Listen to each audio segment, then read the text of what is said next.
حي على الفلاح. بسم الله والصلاة والسلام على رسول الله وبعد. أعوذ بالله السميع العليم من الشيطان اللعين الرجيم من همزه ونفثه ونفخه. بسم الله الرحمن الرحيم. إن أول بيت وضع للناس للذي ببكة مباركا هدى للعالمين.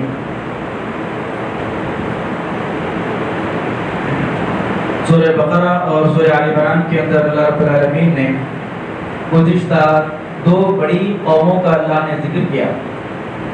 اور ہم نے سنا کہ وہ بڑی قومیں کہ جن کو اللہ رب العالمین نے نبیوں سے رسولوں سے نوازا، اور ساتھ ساتھ اللہ رب العالمین نے ان کی ہدایت کے لیے، ان کی رہنمائی کے لیے ان کے پاس کتابیں بھی نازل فرمائی آسمان سے۔ یہودی اللہ رب العالمین نے ان کے خاندان میں، ان کے قبائل میں کئی سارے انبیاء بھیجے، اللہ نے توریت جیسی کتاب ان پر نازل فرمائی۔ پھر عیسائی اللہ رب العالمین نے ان کے پاس بھی رسول بھیجے، پیغمبر بھیجے، انجیل جیسی کتاب اللہ نے ان کو عطا کی۔ اللہ نے ان دو عظیم بڑی قوموں کا تذکرہ قرآن مجید میں بار بار کیا، اور یہ بتانا چاہا کہ یہود اور عیسائی دونوں کو اللہ رب العالمین نے ایک کے بعد دیگرے دنیا کی امامت، دنیا کی قیادت اور دنیا کی لیڈرشپ کا موقع عطا کیا۔ اللہ نے علم کے ذریعے، کتابوں کے ذریعے، انبیاء کی بعثت کے ذریعے، نور کے ذریعے، روشنی کے ذریعے اللہ نے ان کو موقع دیا کہ یہ لوگ دنیا والوں کی امامت کریں۔ لیکن یہ دو قومیں بھی، یہود بھی اور عیسائی، ان دونوں نے اللہ تعالیٰ نے ان کو امامت اور دنیا کی جو قیادت کا جو موقع عطا کیا تھا، جو مرتبہ پر فائز کیا تھا، انہوں نے اپنی سرکشی کے ذریعے، اپنی نافرمانی کے ذریعے، اللہ رب العالمین کے ساتھ بغاوت اور اللہ کے رسولوں کے خلاف بغاوت کے ذریعے انہوں نے اپنے مقام کو خود بخود گھٹا لیا، اور جو امامت اور قیادت کا مقام اللہ نے ان کو دیا تھا اس سے وہ دستبردار ہو گئے۔ تو جب یہ دو قومیں اپنے فضل سے، اپنے کرم سے، اللہ کی نعمت سے دستبردار ہو گئے، تو اللہ تعالیٰ نے امت محمدیہ کو دنیا کے اندر وجود بخشا، اور امت محمدیہ کے پاس اللہ کے رسول صلی اللہ علیہ وسلم کو اللہ نے بھیجا، قرآن جیسی عظیم نعمت سے امت محمدیہ کو نوازا، اور اب امت محمدیہ کو اللہ رب العالمین نے دنیا کی امامت، دنیا کی قیادت اور دنیا کی لیڈرشپ کی ذمہ داری دی کہ امت محمدیہ قرآن مجید جیسی عظیم اور محکم کتاب کے ذریعے اس پر عمل کرتے ہوئے دنیا کے تمام احکامات میں، دنیا کے تمام معاملات میں تمام دنیا والوں کی قیادت اور سیادت کرے۔ یہ امت محمدیہ پر اللہ رب العالمین نے یہود اور نصارہ کے پاس ذمہ داری عائد کی، اور اللہ کے رسول صلی اللہ علیہ وسلم نے بھی، چونکہ اللہ رب العالمین نے قرآن مجید میں بار بار یہود و نصارہ کی قوموں کا تذکرہ کیا، اور ان کی گمراہیوں کو اللہ نے کھول کھول کر بیان کیا، اور اس کے بیان کرنے کا بڑا اور عظیم مقصد یہ تھا کہ امت محمدیہ ان پچھلی گزری قوموں کو جن پر کہ اللہ رب العالمین کا عذاب نازل ہوا، ان کی حرکات، ان کے سکنات اور ان کی روش پر نہ چلے امت، لیکن اللہ کے رسول صلی اللہ علیہ وسلم نے یہ بشارت کی سنا دی کہ لَتَتَّبِعُنَّ سُنَنَ مَنْ كَانَ قَبْلَكُمْ، کہ میری امت یہود و نصارہ کے نقش قدم پر چلے گی۔ اللہ کے نبی نے یہاں تک کہا کہ جب اگر یہود و نصارہ کسی بل کے اندر گھسے ہوں گے تو میری امت بھی ان کی اتباع، ان کی پیروی کرتے ہوئے اسی بل کے اندر چلی جائے گی۔ لیکن اسلام کو اللہ رب العالمین نے ایک خاص کلچر اور ایک خاص تہذیب دے کر اللہ نے بھیجا۔ اسلام کا اپنا ایک خاص مقام ہے، خاص اس کا ایک کلچر ہے، خاص ایک مذہب ہے، اسی لیے جگہ جگہ پر پیارے رسول صلی اللہ علیہ وسلم نے امت محمدیہ کو، مسلمانوں کو، ایمان والوں کو یہودیوں اور عیسائیوں کی مخالفت کرنے کا حکم دیا۔ اللہ کے نبی نے فرمایا کہ خالف الیہود والنصارى، ایک جگہ پر اللہ کے نبی نے فرمایا کہ خالف المشرکین، کہ ایمان والوں تم یہودیوں کی اور عیسائیوں کی مخالفت کرو۔ اللہ کے نبی نے بیان فرمایا، مثال دیتے ہوئے کہا کہ یہودیوں کی، عیسائیوں کی مخالفت کرو، یہودی چپل پہن کر نماز نہیں پڑھتے، لہذا تم چپل پہن کر نماز پڑھو۔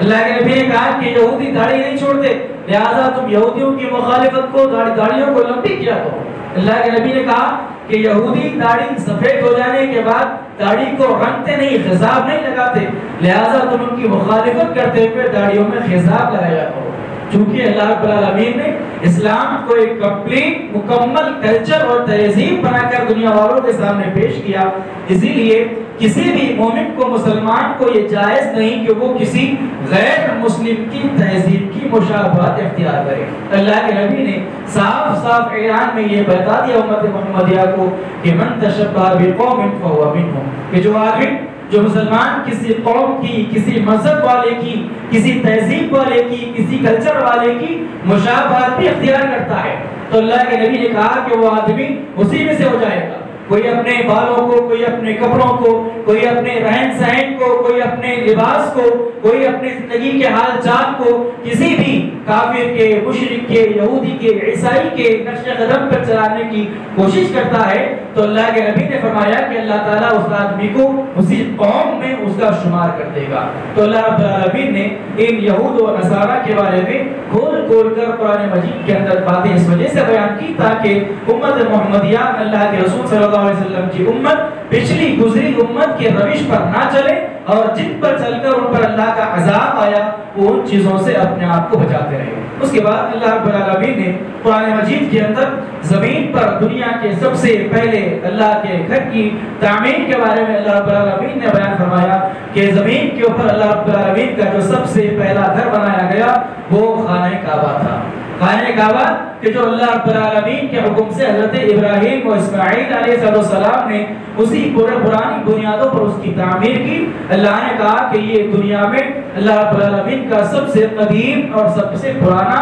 سب سے مقدس اور باحرمت والا اللہ رب العالمین کا گھر ہے۔ پیارے رسول صلی اللہ علیہ وسلم کی حدیث ہے، حضرت ابو ذر رضی اللہ تعالیٰ عنہ حدیث کے راوی ہیں، انہوں نے اللہ کے رسول صلی اللہ علیہ وسلم سے پوچھا کہ پیارے رسول صلی اللہ علیہ وسلم دنیا میں زمین پر اللہ کا سب سے پرانا اور سب سے پہلا گھر کون سا ہے؟ اللہ کے نبی نے بیان فرمایا کہ خانہ کعبہ زمین پر اللہ تعالیٰ کا سب سے قدیم اور سب سے پرانا گھر ہے۔ پھر اللہ کے نبی نے بیان فرمایا کہ اس کے بعد بیت المقدس کی تعمیر کی گئی اور خانہ کعبہ اور بیت المقدس کی تعمیر کے درمیان اللہ کے نبی نے بیان فرمایا کہ 40 سال کا وقفہ ہے، یعنی خانہ کعبہ کی تعمیر کے بعد 40 سال کے بعد بیت المقدس کی تعمیر عمل کی جائے۔ تو پہلا اللہ تعالیٰ کا زمین پر جو گھر ہے وہ خانہ کعبہ ہے، مقدس ہے، اور دوسرا گھر جو ہے وہ بیت المقدس ہے۔ اس کے بعد رب العالمین نے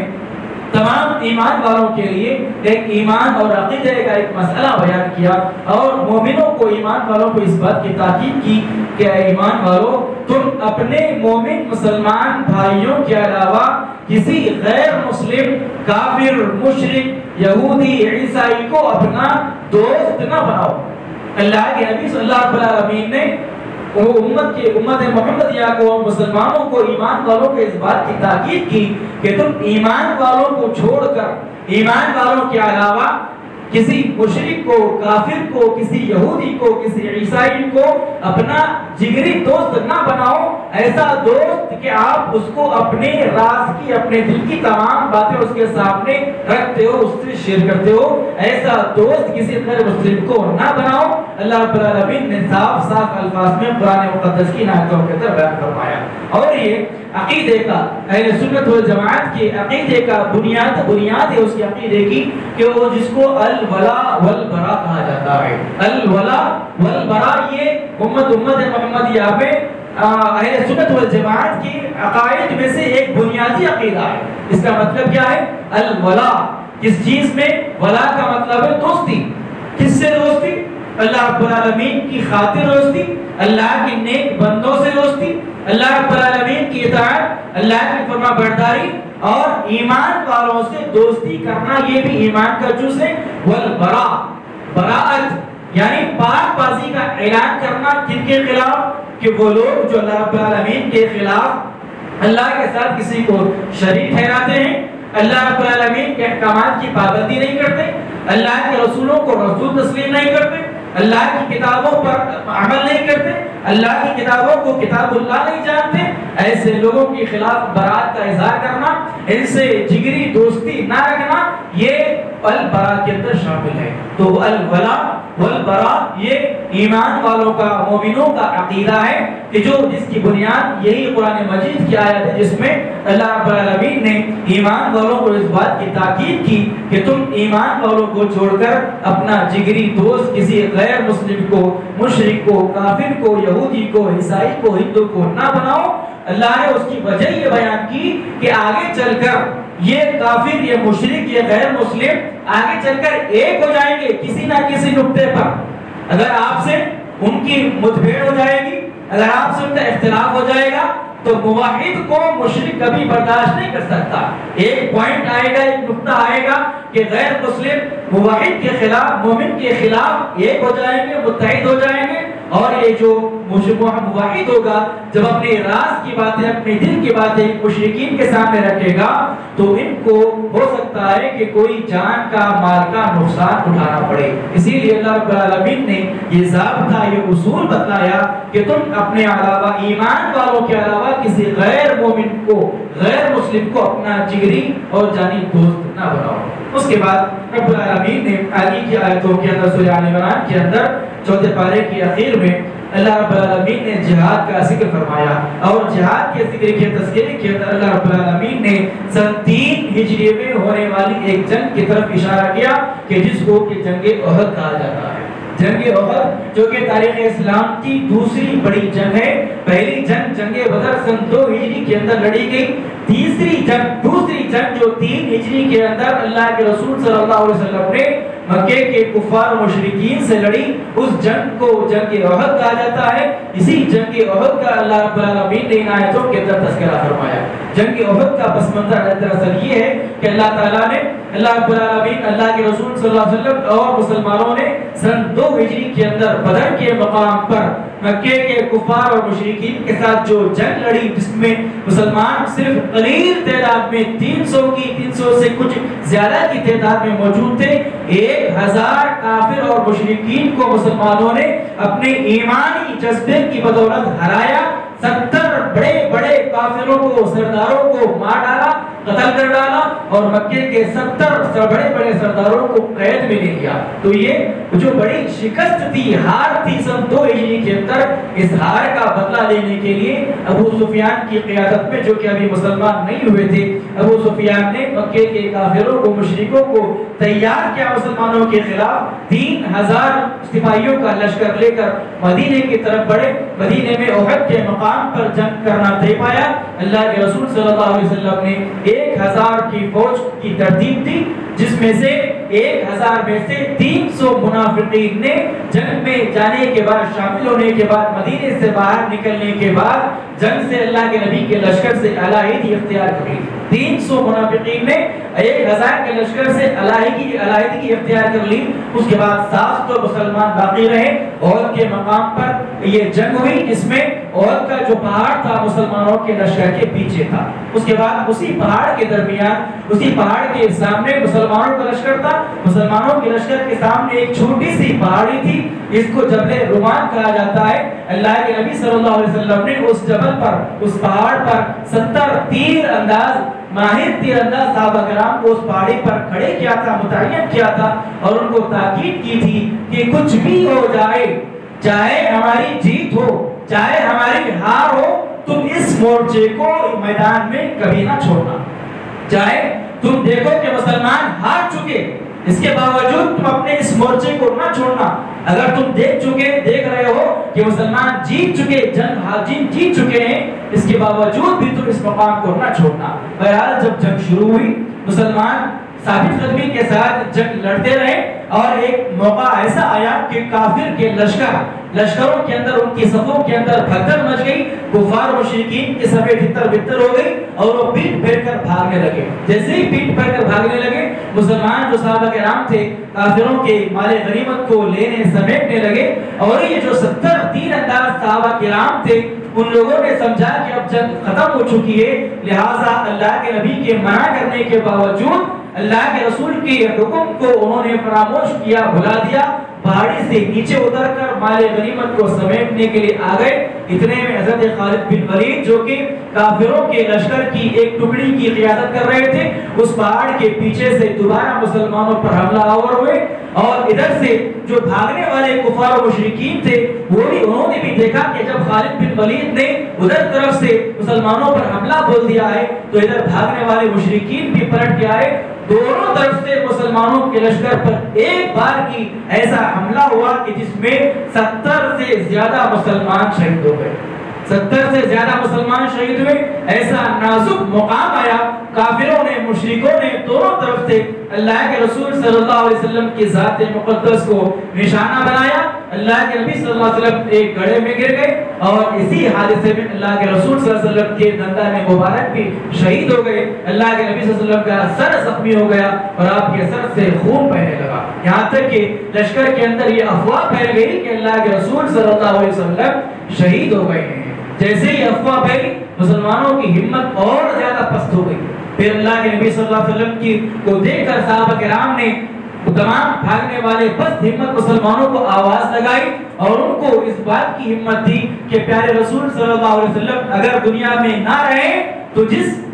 پیغام کی خاطر، جس مشن کی خاطر اللہ کے نبی نے اپنی جان دی ہے، ہم بھی اسی مشن کی خاطر اپنی جانوں کو قربان کر دیں گے۔ لہذا پھر جنگ میں مسلمان ثابت قدم ہوئے، کافروں پر ایک بار یہ حملہ کیا اور پھر ان کو میدان سے اکھاڑ پھینکا۔ بہرحال یہ واقعات اس کی طرف اللہ رب العالمین نے ان آیتوں کے اندر نشاندہی کی، اور اس سے یہ سبق تمام رہتی دنیا تک کے مسلمانوں کو دیا کہ جب کبھی مسلمان اللہ کے نبی صلی اللہ علیہ وسلم کے احکام کی، اللہ کے رسول صلی اللہ علیہ وسلم کی تعلیمات کو فراموش کریں گے، مسلمانوں پر اللہ رب العالمین کا عذاب آئے گا۔ غیر قومیں مسلمانوں پر ایسے ٹوٹ پڑے گی کہ جیسے بھوکا دسترخوان پر ٹوٹ پڑتا ہے۔ اللہ کے نبی صلی اللہ علیہ وسلم کی وہ بڑی پیاری حدیث جس کو اللہ کے نبی نے بیان فرمایا کہ قیامت کے قریب دوسری قومیں مسلمانوں پر ایسی ٹوٹ پڑے گی، ایسی مسلط ہو جائے گی کہ جیسے بھوکا دسترخوان پر ٹوٹ پڑتا ہے۔ صحابہ کرام نے پوچھا کہ پیارے رسول صلی اللہ علیہ وسلم